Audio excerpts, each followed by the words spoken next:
Fab Death Decline, merci de recevoir BGP Music Live. Salut Ben, avec plaisir. Donc aujourd'hui pour la journée promo, à l'occasion de la sortie de votre troisième album. Ouais. Si mes fiches sont bonnes. Tes fiches sont bonnes. Sont bonnes. Ouais, c'est bon. Est-ce que tu peux te présenter vite fait, présenter le groupe pour les personnes qui ne connaîtraient pas encore? Alors voilà, moi c'est Fab de Decline, donc je suis guitariste. Donc le groupe à l'heure actuelle, donc on est guitare Fab et Mario, Alexis au chant, Arnaud à la batterie et Alex à la basse. Ok, donc vous existez depuis 2009. Ouais, voilà, on va la dire première formation. On va dire vraiment les balbutiements du groupe, la création du groupe remonte à 2009.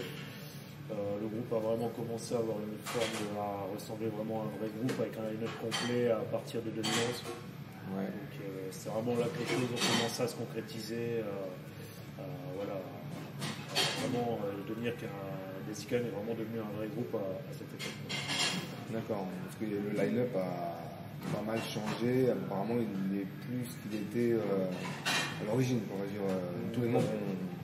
Ouais, le line-up a beaucoup évolué. On est arrivé à, entre toutes ces années, entre 2009 et 2011, il y a eu pas mal de changements. Effectivement, de cette époque, il n'y a plus que moi qui subsiste du line-up, on va dire, d'origine, à partir du moment où on a commencé à se produire en concert, en 2011. Voilà. Après, Bruce, Alex à la base, est arrivé très peu de temps après. Et après, le line-up est vraiment devenu plus solide à partir de notre premier album du Forcing en 2015.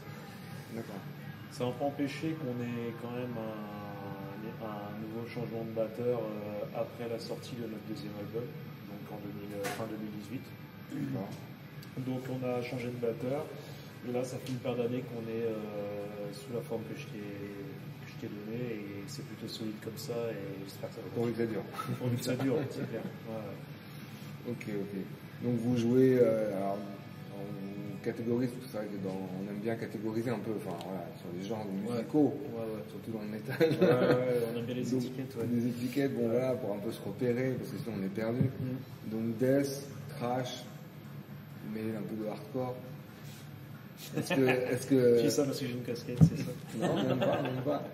Non, mais en plus, moi, dans les sons, tu vois, si je l'avais pas lu avant, parce que je vous découvre depuis peu, si j'avais pas lu avant, justement, ces fameuses étiquettes,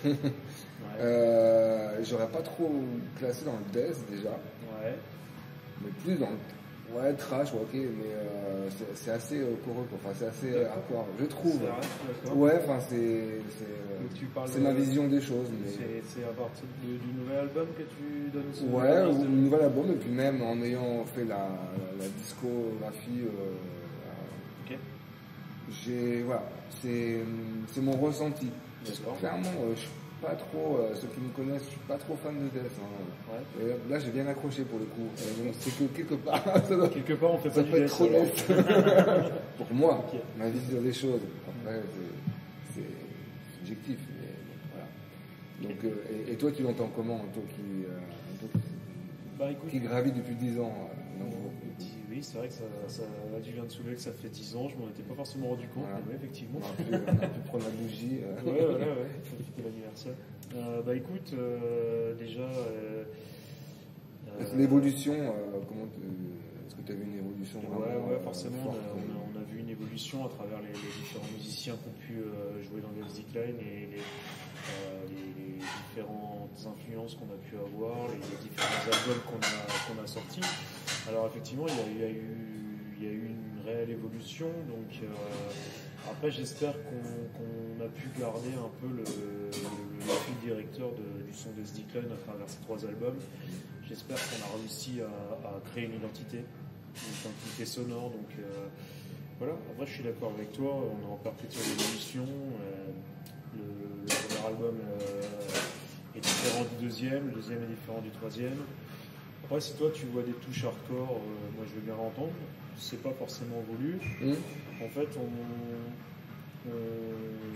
se pose pas cette question-là quand on compose un album, quand on compose une chanson. On se pose pas la question à quelle scène on appartient, quelle étiquette on va nous coller. On s'en fout un peu, à vrai dire, on a nos influences, c'est clair, mais derrière ça, on compose. On part vraiment du fait si le riff de guitare est bon, parce qu'en général, on part toujours de la guitare. Ouais, comment vous procédez sur le, vraiment, on part des riffs de guitare, c'est la composition débute souvent d'une de mes idées ou d'une des idées de Mario, le guitariste. Donc après, on brûle, on fait un vrai travail d'équipe dessus, on apporte tous notre pierre à l'édifice. Mais vraiment, on se pose pas la question. Il n'y a pas un gourou dans l'histoire. Il n'y a pas un tyran. Il n'y a pas de tyran. Il n'y a pas de tyran, bien que certains diront peut-être le contraire, mais c'est faux. Ouais. Casser les idées reçues. C'est ça.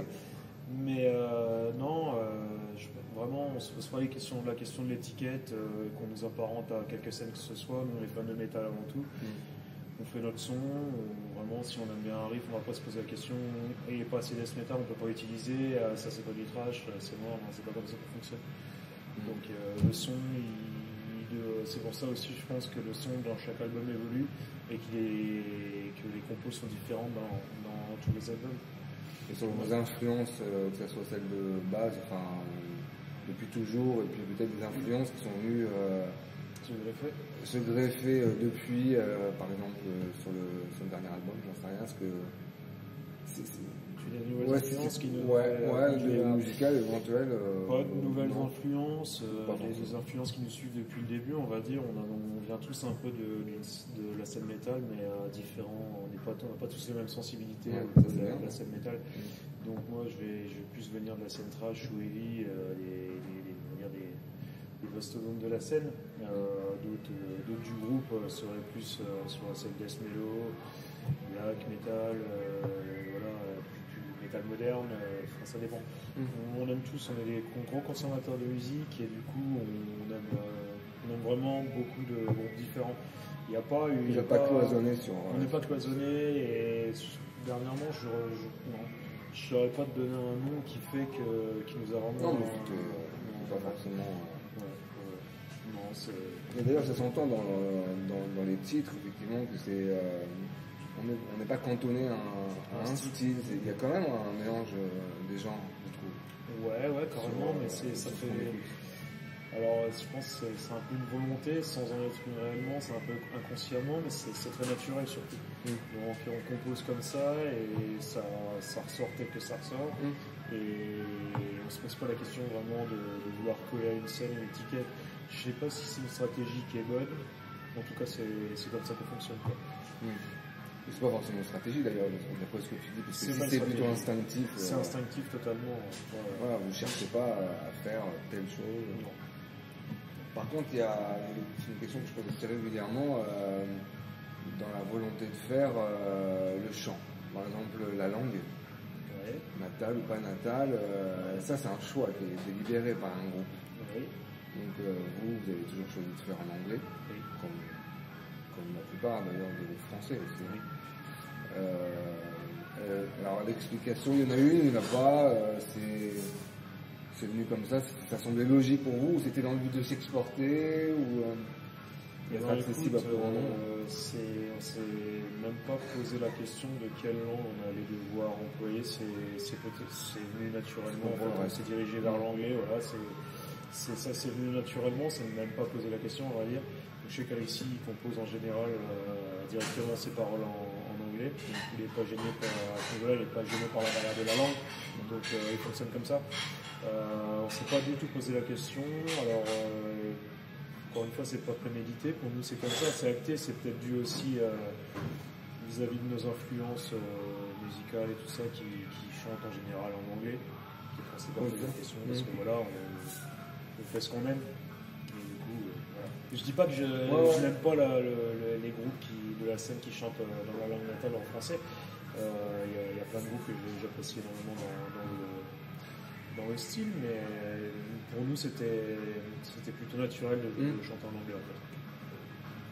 Et c'est vrai que moi les retours, les réponses que je peux avoir, parce que je pose régulièrement cette question, c'est effectivement qu'en français c'est pas forcément évident pour pas que de faire passer un message dans notre langue. J'aurais envie de dire, pour faire passer le message, ça serait pas un souci avec la langue française. Je vais plutôt dire là, au niveau vraiment du rendu sonore, les intonations vocales, les intonations qui sont plus dures à. Je pense que ça serait plus difficile à mettre en place pour avoir un rendu qui est aussi percutant que la façon dont on utilise l'anglais. Ça, je pense que la différence se fait plus. Ça pourrait presque paraître ridicule parfois sur peut-être certaines phrases. Peut-être, oui, il y a peut-être un petit côté plus cheap c'est ça. Français, encore une fois, s'il n'est pas maîtrisé si c'est pas la façon de le faire n'est pas maîtrisée, quoi. Effectivement, oui, c'est possible. En l'occurrence, je crois que c'était la semaine dernière, il y a 2 semaines, nous avons eu une interview avec ADX, qui chante depuis toujours en français, depuis 40 ans, qui a fait son album, le seul album en anglais, qui vient de ressortir en français. Bon, bah voilà, je veux dire, ça le fait bien, quoi, mais c'est une patte, je pense que c'est une patte particulière, quoi. Je crois que c'est une volonté, pour le coup, une stratégie ou pas d'ailleurs. Si on avait dirigé les choses. ADX a quand même une belle carrière derrière eux, donc j'imagine que changer ça paraît logique qu'ils continuent sur leur lancée qu'ils ont toujours eu, sur toute cette scène de vie française qui encore est plutôt raccord avec les textes en français. C'est ça, c'est ce que j'allais dire. Ouais, sur ce type de musique, ça passe pas mal, quoi. Ouais, ça va bien. Là, c'est un peu plus énervé. Bon, ça serait marrant de le faire, de le tenter une fois, ça pourrait être sympa, mais c'est vrai que pour l'instant, c'est vraiment pas posé la question. Et au niveau de l'écriture du petit dernier, toute la prod, etc., ça s'est fait comment? Parce que vous êtes tombé en plein Covid, comme beaucoup, que continuer à composer, que commencer à composer un nouvel album. Nous, ça s'est fait, en fait, si tu veux, comme tu dis, on a tombé en plein dans le Covid, quand on était vraiment, on s'était préparé pour enregistrer ce nouvel album. Donc on l'a fait, on a tenté d'utiliser cette période au mieux possible, justement, pour pas perdre, on n'avait aucune idée de combien de temps ça durerait, donc on voit maintenant avec le recul, ça prend du temps, et il est hors de question tout ce temps de le perdre, quoi. Donc nous on a vraiment tenté de l'utiliser au maximum dans le bon sens, c'est-à-dire on a composé, on a profité de ce temps-là aussi pour se perfectionner un peu au niveau de la maîtrise de l'enregistrement, quoi. On s'est un peu tous équipés chez soi pour être autonome un peu en MAO, en studio. Et voilà, c'était quelque chose de nouveau pour nous aussi. On a profité de ce temps pour évoluer un peu en tant que musicien et comme groupe, quoi. Donc voilà, tirer le positif de ça, c'est malgré que la scène nous manquait. Et voilà. Oui, la partie live, c'est encore. On a pu se servir un peu de ce laps de temps, on va dire, contre-productif pour justement se montrer productif sur un autre aspect de la vie du groupe, quoi. Et du coup, vous avez fait de l'autoprod? Non, je veux dire par là on a pu bosser chacun de votre côté. Bosser chacun de notre côté, et avec vraiment ce côté, comment dire, ce côté se perfectionner chacun. On a pu faire des pré-prod. On est vraiment parti sur des pré-prod plus réussis que la coutumier. On a pris plus de temps pour les faire, ce qui était quelque chose aussi qui était assez nouveau pour nous. Donc voilà, on s'est vraiment bien préparé au travail de studio. Ça s'est pas fait dans la précipitation. Ça s'est beaucoup moins fait dans la précipitation, et c'était plutôt agréable, quoi. Parce qu'au niveau justement de la production des albums, je me faisais la remarque que vous n'avez pas fait, c'est que le 3e finalement en 12 ans. 12 ans, Une dizaine d'années. Ouais, une dizaine d'années, Non, parce que pour certains groupes, je dis ça parce que certains groupes produire tous les ans, faire des EP entre temps, etc. Disons que nous, on n'est pas, comme je t'ai dit, on n'était certainement pas autonome en termes de production et tout ça, et bon, on a encore beaucoup à apprendre. Du coup, c'est pour ça qu'on ne réalise pas encore en notre production tous nos albums. Voilà. Donc, en sens, on ne pense pas avoir les reins aussi assez solides pour prétendre le faire. Donc, voilà, après, on progresse et tout ça, et on verra bien par la suite ce que ça nous apportera. Ok. Sinon, j'ai vu qu'au niveau, donc là, pour défendre le petit nouveau, là, vous allez démarrer une tournée où vous allez faire des festivals. Ça, j'ai vu au printemps prochain. Ouais. J'en ai vu un au moins. Ouais. Tout à l'heure, on parlait de Primal Edge. Je crois que vous avez joué aussi à l'affiche. J'ai plus le nom du fest. Primal Edge. Ouais. C'était le Metal Earth Festival, je crois, à Brest. Ouais, c'est ça, ouais. Il y a d'autres dates avant. Oui, on a tout le mois de novembre, là, on a joué il y a pas longtemps dans le sud-ouest, du côté de pas très loin de Bordeaux, Sauveterre de Guyenne, et du coup, là, on va enchaîner avec notre race partie à Dijon. Ouais. Donc, et après, on a aussi Nice, Saint-Etienne de programmer, on a une paire de dates comme ça. On a le Scilab qui court toujours, qui est reporté malheureusement d'année en année. J'espère qu'il se fera en 2022. Là, normalement, on est toujours programmé à l'affiche. Sur Paris et le nord de la France. Écoute, on est déjà venu par le passé. Vous avez du mal à dépasser, à monter au-dessus de la Loire. Oui, je sais pas. J'espère que ça va se débloquer aussi pour ces coins-là, quoi. On est déjà venu par le passé, puis on va tout faire pour revenir aussi pour cet album, quoi. Ah ouais, pour le défendre, parce que là, vous pouvez le faire maintenant. Oui.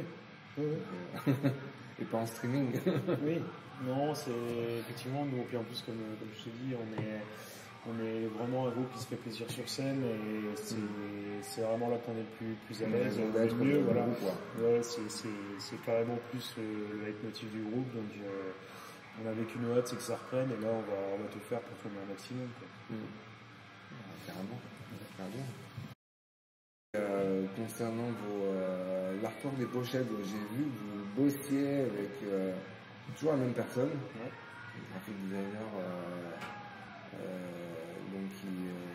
Alors comment ça s'est passé cette rencontre avec cette personne, et puis comment se fait ce que vous continuez à travailler depuis tant d'années, enfin depuis tout le temps. Depuis 3 ans. C'est ça. Bah écoute, tout simplement on continue de bosser avec lui parce qu'on est satisfait à chaque production de ce qu'il peut nous proposer.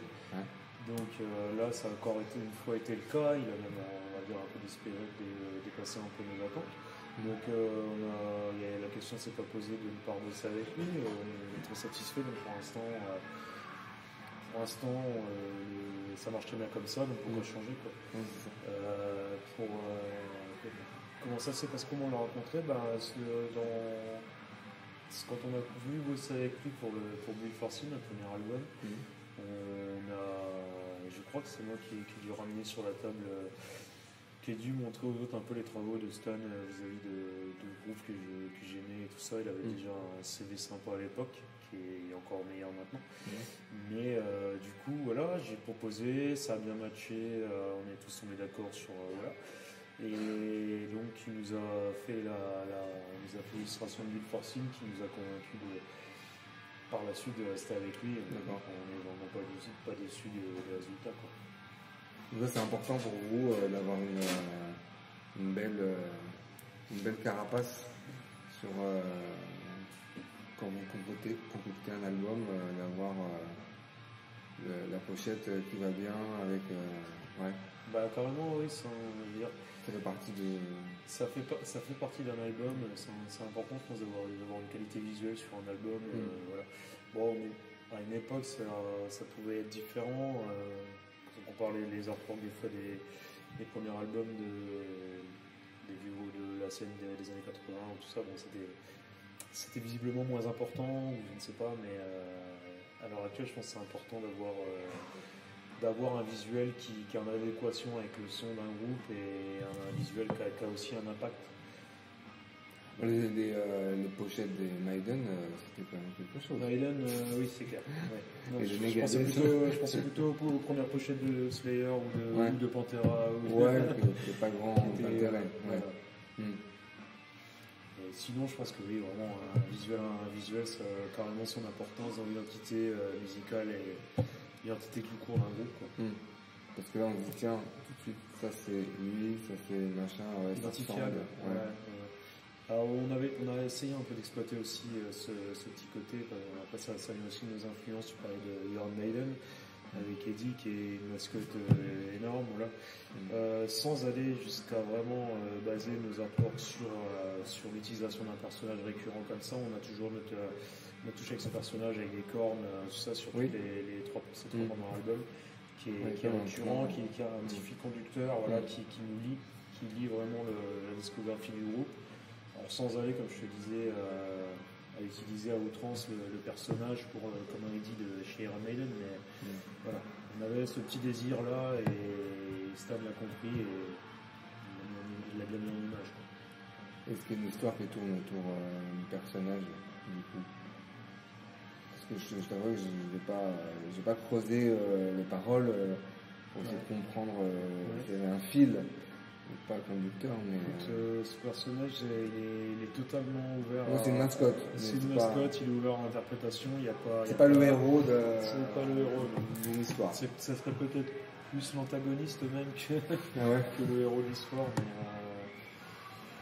Mais non, je pense que c'est vraiment c'est surtout visuel et c'est l'histoire c'est un personnage qui reflète un peu les textes et les thématiques abordées sur l'album. Et voilà, je pense qu'il reste cohérent vis-à-vis des thématiques abordées et tout ça. Des thématiques gays, d'amour et de fraîche, c'est ça? C'est ça, le fraîche, le fraîche, oui, voilà, tout ça. Houblonné. Oui, maltais ou houblonné, oui. Ok. Bon, bah super. Bon, bah, j'en sais plus, voilà, pour ma culture. Bon, bah, hâte de vous voir en action, du coup. En vrai, en live. Bah, écoute, avec plaisir. En vrai, mais. Oui. Pourquoi pas pour une release? Et bah, écoute, sur Dijon, hein, c'est pas très loin, Dijon. Bah, écoute, t'es bienvenu. Pour venir vous admirer en chair et en os. Bah, écoute, bah, merci pour tout. Bah, merci à toi. Bon courage, à très bientôt. Bah, merci. À bientôt. Et puis, je sais pas si tu as 2 mots à dire aux auditeurs de BGP. Là, je te prends de court. Non, pas de soucis. Bah, écoutez, j'espère que vous apprécierez l'album. Venez nous voir toujours plus nombreux en concert. Julie, c'est là qu'on s'éclate le plus, donc on s'éclate avec le public. Et voilà, c'est là que tout prend son sens. Donc, venez nous voir en concert. En plus, je pense qu'on est plutôt gentils. On mord que si on nous demande. D'accord. Heureusement qu'on nous demande quand même. Et voilà, venez nous voir en concert, faites-nous des retours sur l'album, faites-nous savoir si ça vous plaît. Et voilà, à bientôt. Ok, super. Bah, merci. Merci à toi. Merci. Allez, salut.